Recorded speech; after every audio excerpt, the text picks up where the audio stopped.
Good afternoon, everyone. Welcome. My name is Mark Pesci. I am the MC and panel facilitator this afternoon. And welcome to Techtonic 2.0, Australia's National Artificial Intelligence Summit. After a bit of a pause, we are back. We are better than before. We have a full afternoon coming up with lots of amazing speakers. But before we get into any of that, it is my great honor to introduce Paul House, custodian of the Ngambri Ngunnawal, with a welcome to country. Yuridumarang, good day. Yilingalangbu, Gibabango Wugabo Megabo, Diranil Bang Maranyamayin. Ladies and gentlemen, young men, young women, distinguished guests, Nyari and Jamali, Ngambri, Gamal, Wogalu, Wallablaw, Nunawa, Mujigang, Yalangbu Jayandu. My respects to Ngambri, Gamal, Wogalu, Wallablaw elders, past and present. Nyari and Jamarabu, Mujigango, Nurumbanjigo, and Nini Yerdu. My respects to all elders and all people from all parts of the country. Ngambri, Nunawa, Mayin, Gaimbanya, Ninyoga, Nurumbango Dara. Ngambri, Nunawa people welcome you all to country. This welcome to country is made in the spirit of peace and a desire for harmony for all people of the modern ACT and surrounds. And our main aim as local custodians is to establish an atmosphere of mutual respect through the acknowledgement of our ancestors and the recognition of our rights to declare our special place in the pre- and post-contact history of the region. We warmly welcome everyone now living, working and visiting on our ancestral lands. We have cared for Mother Earth since the dawn of time, and evidence of our occupation, our sovereignty, our statehood can be seen everywhere throughout the land. Yinjamara, Yinjamalgiri, Yinjamarabu. Respect, uphold, go slow, take responsibility. Yinjamara, Magagiri Biringa Bogongu Diranda. Respect can be found in the journey of the Bogong moths in the mountains. Yinjamara Bala Walamwanga Dabu Muran Maran Dabu Banmoyu Gurungambira. Respect can be found in the grinding stones and the carved trees made long ago on country. Yinjamara Bala Bidada Binabida Wurwan Yambanuna Wadara. Respect can be found in the rivers quietly moving through country. Mambawara Naminyagu Wujagabinya Wuradaragu. Winingala Gubaligu. Looking to see, listening to hear, and learning to understand. Murun Muginya Yinjamara Murun Muru Wirambira Dara. A respectful way of life cares for country. Yinjamara Wirambira Yandu Gobu, Gira Gobu. Respect is taking responsibility for the now, the past, and the future. In conclusion, we talk about the law of the land, giving respect and honour to all people in all parts of the country. Our signature is in the land, not just our DNA, and taking care of country is important to us all. In the spirit of peace and reconciliation, I say Gurabari, Gaimbanya, welcome, and Wuragawuri, Mandanguwu, thank you.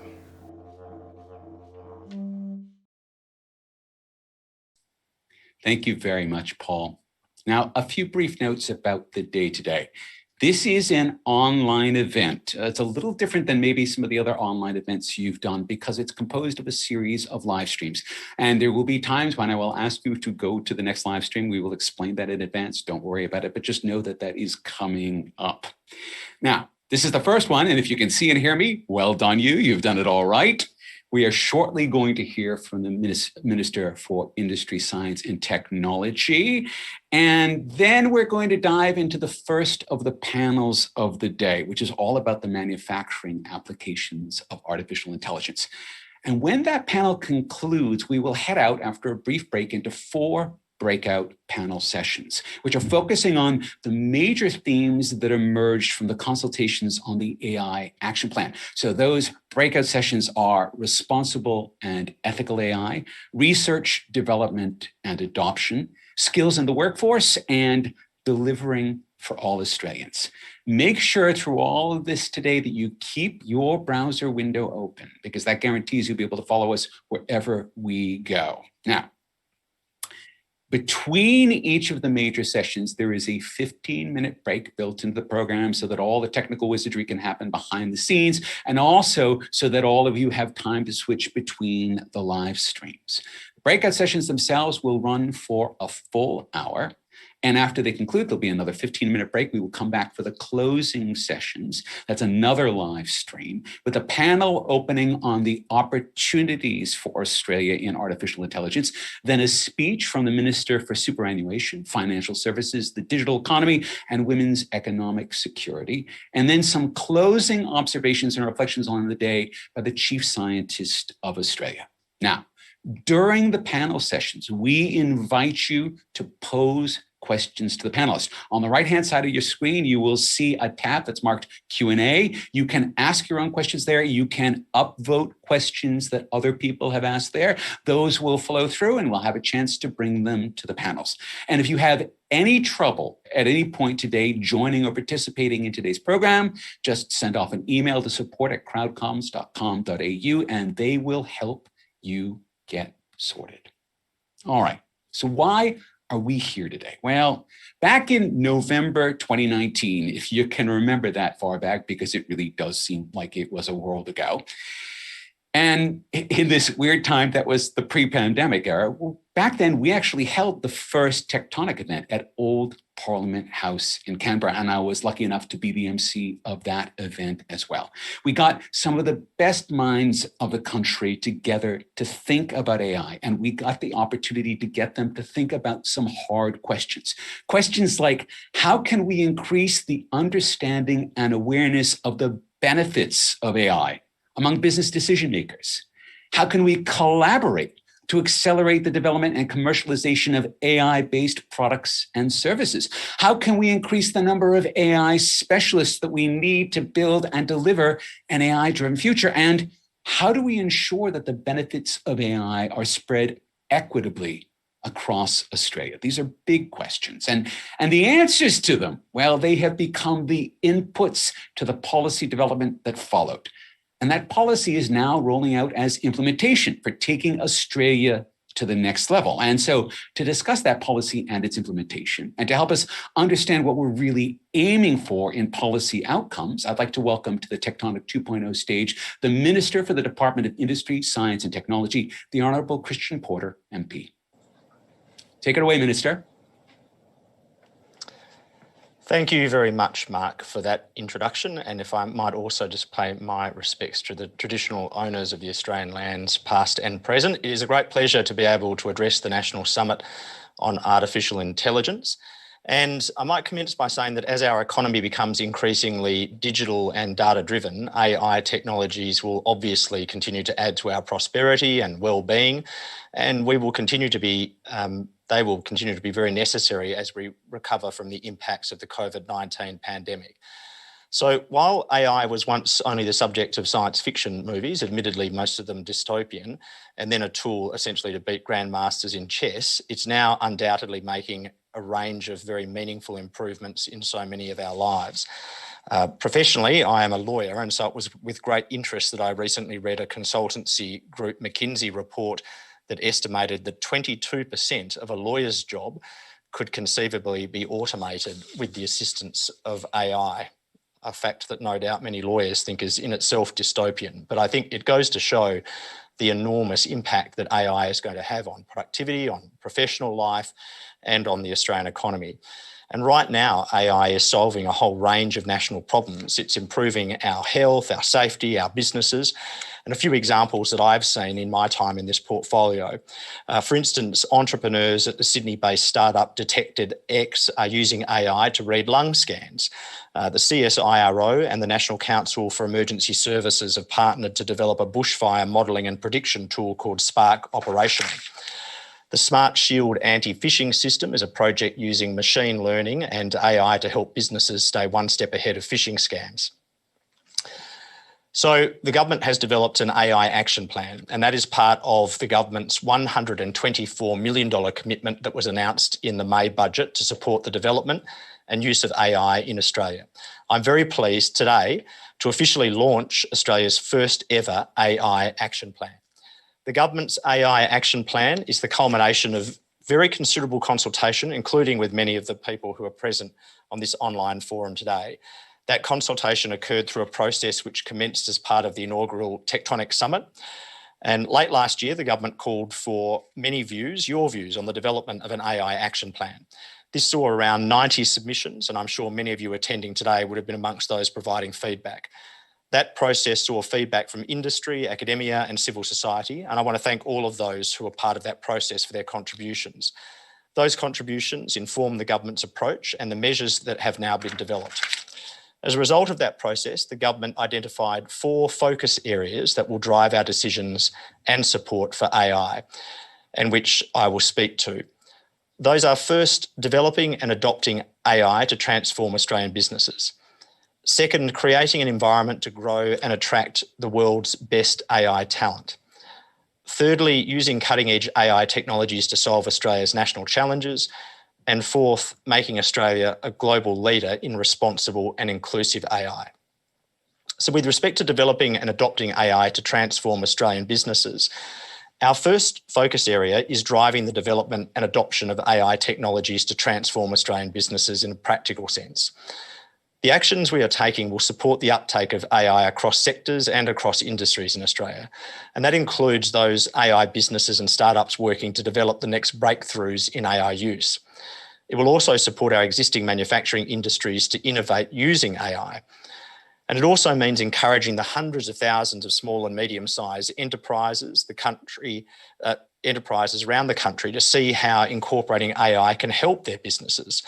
And a key way that we're doing this is the inclusion in this year's budget of $53.8 million to establish the National AI Centre and 4 AI and digital capability centres. The National AI Centre will coordinate the nation's AI expertise and capabilities and support businesses to develop and adopt AI technologies. The National AI Centre will be established within CSIRO's Data 61 and will be launched later in the year. The centre will have amongst its core roles to support projects that lift AI business capability across multiple sectors, foster collaboration between businesses and researchers, increase commercialisation and attract investment, and work across Australia's entire AI ecosystem.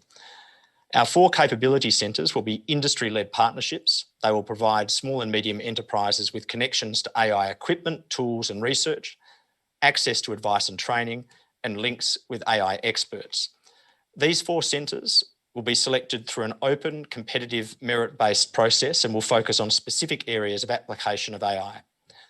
The government will be opening applications for parties interested in hosting these AI and digital capability centres in the coming months.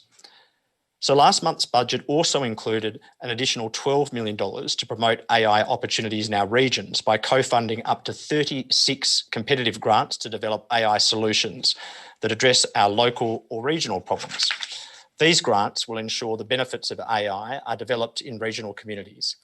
Successful applicants will receive competitive co-funded grants of between $250,000 to $1 million, and joint applicants will be invited to apply. For example, a joint application with a regional business and research institution partners will be accepted. Applicants could include universities, public funded research bodies, technology companies, or regional businesses, including SMEs and startups. These new initiatives build on work which is already underway to build Australia's AI capability. For example, the government has invested $43.7 million through Cooperative Research Centre projects in 21 AI-focused projects. This support has helped companies like Seeing Machines to develop new technologies. Their computer vision technology helps to monitor fatigue amongst commercial transport drivers and has reduced fatigue events by up to 90%. It is also important to recognise that these targeted investments are part of the government's broader policies that support innovations in AI right across the Australian economy. The prime example is our $1.5 billion modern manufacturing strategy, which is funding projects in areas that have the potential to deliver long-term transformational outcomes for the Australian economy.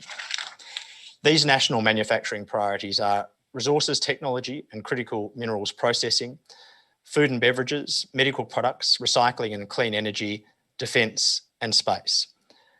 There are already countless examples of how AI is improving each of these industries, whether that's working to detect brain aneurysms on scans faster through the collaboration between Fujitsu Australia, GE Healthcare, Macquarie University and Radian Network, or the AI-enabled autonomous sorting for plastic recycling that's occurring at Advanced Circular Polymers in Victoria.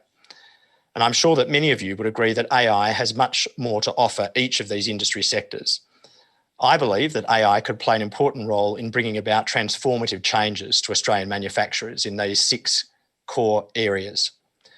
We're also supporting businesses to go digital, including the use of AI through our digital business-to-business partnership initiative and our expanded digital solutions advisory services that will help 17,000 small businesses adopt new technologies. There are also the broader settings that we know help businesses of all shapes and sizes, including those focused on AI. Those settings range from our $600 million Entrepreneurs Program that delivers grants to help commercialisation, to tax settings that include the Research and Development Tax Incentive and tax offsets and capital gains tax exemptions for venture capital investments. With regard to creating an environment to grow and attract the world's best AI talent, our second focused area is ensuring our businesses have access to world-class AI expertise. Now, while Australia already produces some of the most talented AI professionals, the need for more expertise in AI is clear. To achieve this, the government is taking action that will ensure Australians have the skills to engage with the digital economy and to ensure that we are ready for the jobs of the future. This year's budget included our Next Generation's AI Graduate Program. That will provide $24.7 million to increase Australia's specialist AI talent through targeted scholarships. It will address industry skill shortages and train diverse cohorts of AI students on industry projects desired and needed by industry. This investment will support 234 targeted scholarships. It will build Australia's pipeline of homegrown, job-ready AI specialists. We know that business have raised the shortage of top-end AI talent as a pressing barrier to the development of AI technology. It is our hope that this program will see high-performing students undertaking industry-focused research programs, projects and placements to build real-world experience, and that it will provide a mechanism for industry to play a more hands-on role in developing this much-needed talent. Universities will be invited to apply to host these scholarships very soon, and the government looks forward to working with the sector on the delivery of this initiative. That new commitment from this year's budget will build on existing commitments, including more than $200 million that has been awarded by the Australian Research Council on projects, linkages and fellowships that involve AI since 2018, and the $20 million the government committed to establish the Centre for Augmented Reasoning at the University of Adelaide. As well as all of this, policies that help Australians improve their digital skills provide a range of pathways to improve AI literacy and education across a range of intensity levels. That includes projects directly focused on the development of cybersecurity skills and the Digital Skills Cadetship Trial. It also includes the Skill Finder initiative that allows Australians to access free online courses provided by the world's leading tech companies, including courses on AI from Microsoft, Google and IBM. And more broadly, our Job Ready Graduates package will include and ensure that Australian students have the skills needed most by employers, and our Job Trainer Fund is providing additional training places in fields such as IT. And at the same time, the government is continuing work on better translation and commercialisation of university research.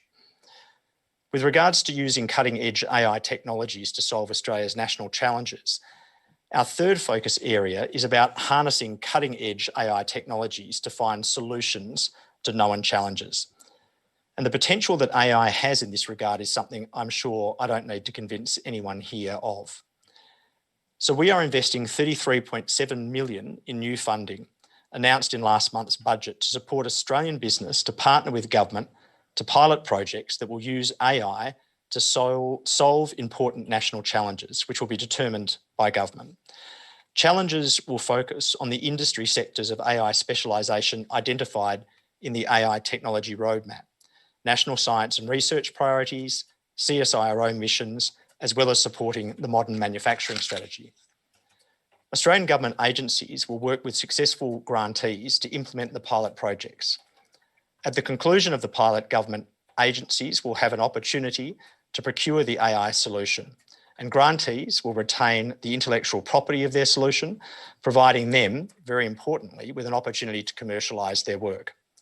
This measure, again, builds on existing policies of the government. Already government-funded initiatives such as CSIRO's Machine Learning and AI Future Science Platform, the Medical Research Future Fund, and investments in AI to support defence are helping Australia address significant national issues through artificial intelligence. Other measures across government are providing the platform to solve very significant problems. That ranges from our National Digital Health Strategy to our Business Research and Innovation Initiative. Another new initiative as part of our digital economic strategy was our Digital Atlas of Australia. Through this, the government will deliver a three-dimensional digital atlas of Australia's geography, bringing together the wealth of government data on people, the economy, employment, infrastructure, health, land and the environment into a single national data asset. With regard to making Australia a global leader in responsible and inclusive AI, our final focus area is on making sure Australia is a leader in responsible and inclusive use and development of AI. So while the potential for AI is obviously extraordinary, that potential could conceivably be undermined if there is a lack of trust in the technology. The government released our AI ethics framework in 2019 to guide businesses and governments developing and implementing AI in Australia. The AI ethics framework affirms our commitment to the OECD principles on AI to promote that AI is innovative, trustworthy, and that it respects human rights and democratic values. The government will continue to encourage the take-up of these principles, both within government but also within industry. A number of companies have been piloting these principles in the course of their businesses, and the government has today published case studies from those pilots. Ultimately, however, it is most important that the benefits of AI continue to be promoted and shared. This, of course, must be promoted by ensuring that broader settings and policies best balance the importance and value of information sharing with protections for individuals. And the government is seeking to achieve this through measures such as the Privacy Act, our Australian Data Strategy and consumer data rights. But to truly develop AI that's responsible and inclusive, it mustn't only be for all Australians, but by all Australians. And most notably, we know that women continue to be underrepresented in STEM fields, including amongst the information and computer technology workforce. So as part of our policies to address that disparity, the government has announced the boosting of the Next Generation of Women in STEM program. And as part of last month's budget, that program will be provided with $42.4 million to support around 500 industry-led scholarships for women in STEM disciplines. This initiative will build on other measures that aim to support female startups and entrepreneurs, such as the Boosting Female Founders and Women in STEM and Entrepreneurship grants. So by way of conclusion, through the actions being taken under each of these four focus areas and the very significant ongoing investment in the uptake and development of AI that goes with them, the Morrison government believes that Australia can become a world-leading digital economy and society and a global leader in the development and adoption of trusted, secure and responsible AI. But of course, this goal is not going to be possible without the incredibly vital role of so many of you here today that you have already played and the vital role that so many of you will continue to play. It would not be possible without your passion for this field, without your brilliant ideas, without the support that you provide to each other within the ecosystem, and without your desire to make sure it's developed for the benefit of our society. So I thank you all for your contributions. I hope that this summit provides an opportunity for you to further reflect, learn and test views on how best to harness the values of AI. And I believe that together we can help make Australia a world-leading AI nation and set ourselves up for the economic and human value that it can deliver. Mark, thank you again for your invitation to be here. Thank you very much, Minister. The Minister has laid out a vision for the future, and he's given us a lot to think about. I have to say that listening to that presentation, I really find very resonant the idea of using AI to solve the national challenges. And we've got no shortage of those, because it sounds like it's a great approach to help the public understand and appreciate and support a future that looks increasingly as though it will be driven by AI. And Australia, the country of the fair go, it is well placed to be able to lead efforts to define and, more importantly, to co-design responsible AI. But now let's take those questions and those points to the opening panel. Well, almost time to do that. As I mentioned, there is one little bit of technical wizardry. Before we go into the opening panel session, you need to tap on the live stream button that you can see. I think it's on the left-hand side of your screen. When this session ends, and that this session will come to an end in a moment, you'll see, and that will automatically take you to the next session. And I will see you in the opening panel in just a moment.